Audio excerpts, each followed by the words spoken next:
Casual here. Have you ever been kicked from a party while playing the Devastator class, struggling to make CT15 golds, feeling generally unloved? Well, I'm here to give you the love. I mean, not literally, but let's move on. This Devastator build can put out the DPS to get gold on every CT15 expedition. On top of that, it has top-notch survivability and mobility. This is the Devastator meta build. Let's get into it. This build works by layering up buffs to deliver incredible damage. The Seismic Commander gear set bonus increases all damage to enemies afflicted by bleed by 50%, while Tainted Blood increases this by another 25%. Bleed is applied by your melee skill and Earthquake. The base damage and range of Earthquake is increased through Earth's Heritage, Ground Crush and Earth's Legacy, while Extra Quake and Second Quake let you use it 3 times between cooldowns. The damage of Bleed is increased by Bloodbath. Despair doubles your anomaly damage following Gravity Leap, which can be doubled again by Double Jump. Gravity Leap also adds great mobility. Those fleeing enemies will have no chance. Finally, layer on Captain Hunter for even more damage to elites. And what benefits from all of this? Moaning Winds. Apply Bleed, Despair twice and hit that Moaning Winds for more than 3 million of damage to elites. In your face, tricksters. The final mod I am taking is Untamed Power, which has a little more AoE damage. Plenty of other options you could take here though. I don't need any survivability mods with this build.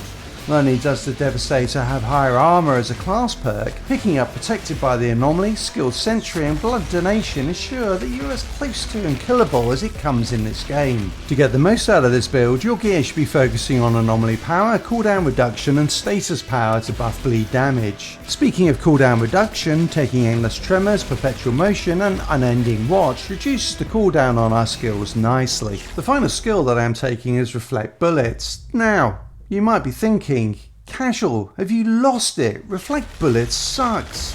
I know most builds take Golem, but I think that is a mistake for this build. You don't need any damage reduction. You're already tough as nails, so it would be a wasted skill. And Reflect Bullets has one critical feature, and it's not the obvious one. You know, reflecting bullets, which is great for certain expeditions. The big thing about it is that you can activate and cancel this skill immediately, which reduces its cooldown by 90%. And this is great because you're picking it up to proc Paladin. Turn it on and off again immediately and you have your 45% anomaly power buff and the skill is ready to activate again before the 10-second duration is up. And that's something that Golem just can't do. Now if you want to push this build even a little further, you can use Unstoppable Force. The class tree picks up 30% resistance piercing, which is great for an anomaly build, and you can increase this further by dropping Blood Donation and bringing in Strong Armor the Anomaly. Smash your melee skill into a group of enemies and your anomaly power is going to get a huge boost,